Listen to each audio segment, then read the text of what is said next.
begins. So you are or not keeping the end links? I am. This is going to be a pain in the ass, I feel it.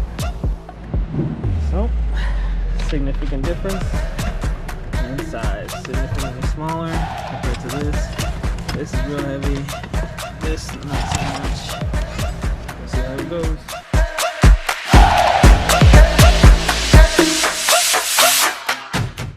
So, biggest thing I've been asked is, should you go with lowering springs or coilovers?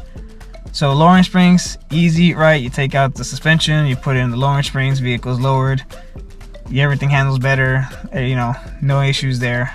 The negatives are, though, once you replace that, and you're on your lowering springs, that's the height. You can't adjust the height, you can't do anything with the height. And the other negative thing is, you're still on forward suspension. So, nothing's changed besides you lowering the vehicle. Again, if you do that, nothing's wrong with that. If that's the route you want to go, that's perfectly fine. I'm not judging, you know, to each their own. That's why you have your own vehicle. You can do whatever you want. I went with the Fortunato coilovers. Again, there's a million brands out there. Low end, you're probably looking at $900, maybe $1,000. High end, you know, name your price, like 4, 5, 6, 7 grand. Who knows what the high end is. With the Fortunatos, got them on Black Friday. They were about $1,400, I want to say. But biggest thing with that, those come with a 5-year warranty, so I have 5 years to, hopefully nothing happens, but you know, if something happens in those 5 years, just send it back to them. They'll replace it or give me a new one or whatever the case may be. No questions asked, right?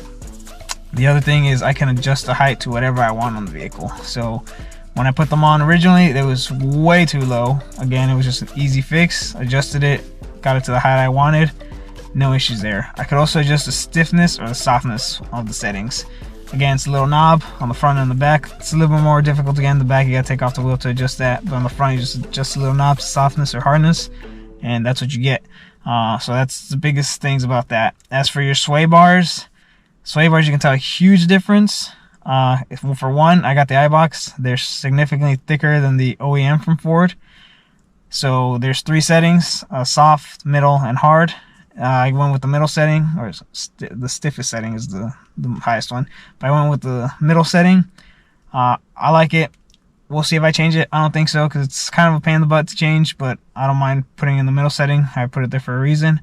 So we'll see. As of right now that I've been driving it, everything feels great. Everything feels planted. Taking corners at high speeds feels planted. Doesn't feel like the body roll. No issues like that. I've tracked the car before. It's fun tracking it on the original suspension, OEM suspension. I have not tracked it, obviously, yet on this suspension. But when I do, I'll make sure to update you guys on that. It is fun, though, just driving around the city so far. I feel more comfortable, again, on tight turns. The negative, though. The negative is it's obviously lower. It doesn't matter if it's suspension or if it's a lowering springs. You're going to be lower.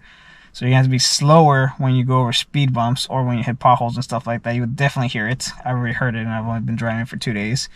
But going over speed bumps, here in Fort Brandon, there's a lot of speed bumps. I go over them super slow. Depending how big they are, I can maybe hear it hit in the back a little bit, but no like major issues. I've looked at the bottom, no damages, no nothing. It's just a slight rub, so I gotta go super slow.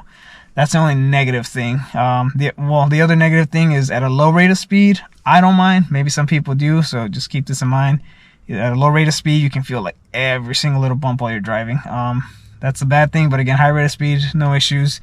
Probably over 35 is once everything smooths out. Below 35, I would say you feel like everything in the road. But again, you can adjust the settings. I have it at stiffer settings. That's just me. That's how I like it. We'll see if I put it softer or if I just change it for whenever I do take it on the track and put it on a stiffer setting. Overall, though, I love this. It was a pain in the butt. It took significantly longer than it should have.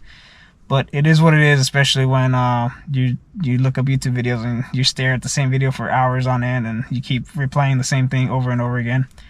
Again, I didn't want to bore you guys with a install video. I just want to tell you the pros, the cons. I'll keep you guys updated, and got more stuff coming. Got a filter, cold air intake coming, so get you guys a video on that and tell you the differences, the pros and cons about that. So have a good one, guys. Time to drive this bad boy for the first time since its alignment.